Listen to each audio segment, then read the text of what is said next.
Ukraine could get its big guns ready to fight the Russian forces after a long period of ammunition starvation. Troops stated that Russia lost up to 20 armored vehicles in a single failed attack in the Donetsk region. Earlier this month, the Biden administration also announced a new aid package for Ukraine worth over $300 million.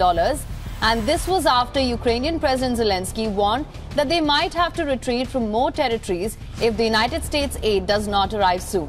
World War III, ito ang salitang nagpipikay ng takot sa buong mundo na tila baga umiiral na sa iba't ibang panig ng mundo ang pagputok ng pangatlong World War.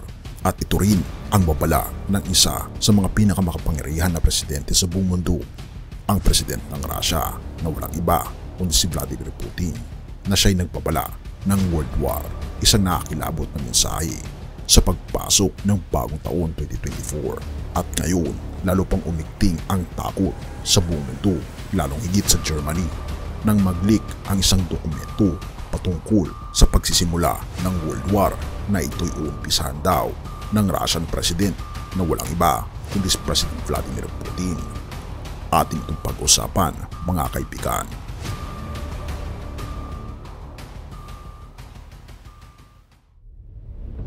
Nag-aalala ang Germany na maaring magsimula ng World War ang Russia at ito ang World War III.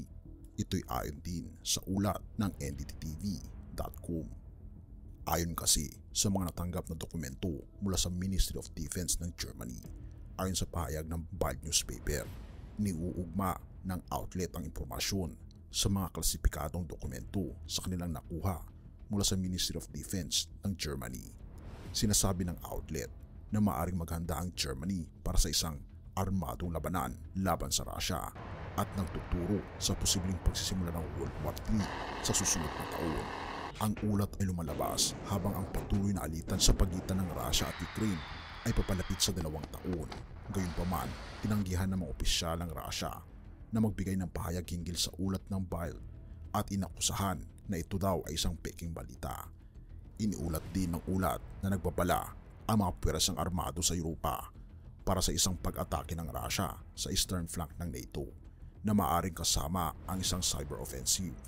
Sa senaryong ito, tinatawag na Alliance Defense 2024, magsisimula ang pag-escalate sa loob lamang ng ilang linggo at ang libu-libong sundalo ng Germany ay maaaring ipadala sa laban, ayon sa mga pinagmulan ng Defense Minister ng Bild.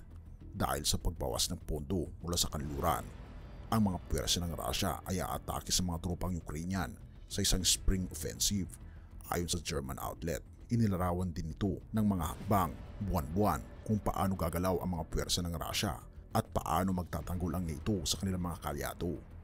Ang mga laban ay mag-e-escalate sa Setyembre ayon sa mga klasipikadong dokumento na magtutulak kay Russian President Vladimir Putin na maglunsad ng malawakang military exercise na kasama ang 50,000 na tropang Russia na sundalo sa Western Russia at Belarus. Ayon sa mga dokumento, maaaring magmobilisa ang Russia ng tropa at mid-range missiles patungo sa Kaliningrad sa Disyembre sa isang teritoryo ng Russia na matatagpuan sa pagitan ng mga bansang NATO na Poland at Lithuania. Sinabi rin ng Bild na sa pamagitan ng Disyembre, maaaring gamitin ng Russia ang eleksyon ng Pangulo ng United States of America bilang pagkakataon upang kumalat ang kanilang propaganda at magdagdag ng karahasan. Ayon sa dokumento, ang NATO ay magtutungo ng mga hakbang para sa mapaniniwalang paghahadlang sa Mayo 2025 bilang tugon sa pag-akyat ng mga tropang Russian at upang pigilan ang labanan sa pagitan ng mga tropang Russians at kanluranin. Hininga ng Russian News Agency na TSS si Kremlin spokesperson Dmitry Peskov ng pahayag hinggil sa ulat, ngunit hindi ito nagbigay ng komento. Nitong mga huling panahon, ang pahayagang ito ay laging naglalabas ng iba't ibang peking balita at hindi totoo, dagdag pa ni Mr. Peskov, na kung ating mapapansin, kaibigan, ang panahon ay malapit na. Kaya naman, isaalang-alang natin ang presensya ng ating Panginoong Diyos sa ating puso na lagi nating isipin ang ating Panginoong Jesucristo sa pagkakataong ito.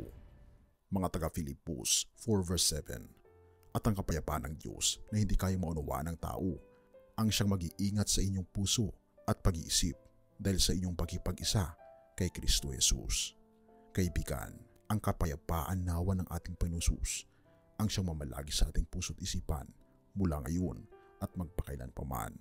Purihin ang ating Panginoong Diyos at salamat kaibigan sa iyong panonood. Tayo manalangin.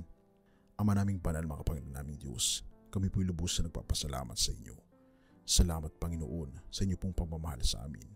Salamat po Panginoon sa kapayapaan na binibigay ng aming Panginoon Kristo, na nawa po'y ituon namin lamang ang aming atensyon sa Kanya, dahil ito po ang nararapat namin gawin. Dahil sa Kanya lamang kami makakuha ng lakas, makakuha Panginoon ng kapayapaan na hinahangad po ng lahat. Salamat po Panginoon sa inyo pong pagmamahal sa amin at sa kapayapaang binibigyan niyo sa amin. Nanawa Panginoon, tulungan kami na manampalataya hanggang sa huli, at tulungan niyo rin po Panginoon ang mga iba't ibang bansa na magkaroon ng kapayapaan. Salamat Panginoon sa pagdinig ng aming mga panalangin, at patawarin po kami sa lahat ng aming pagkukulang at pagkasala sa pangalan ni Jesus. Amen.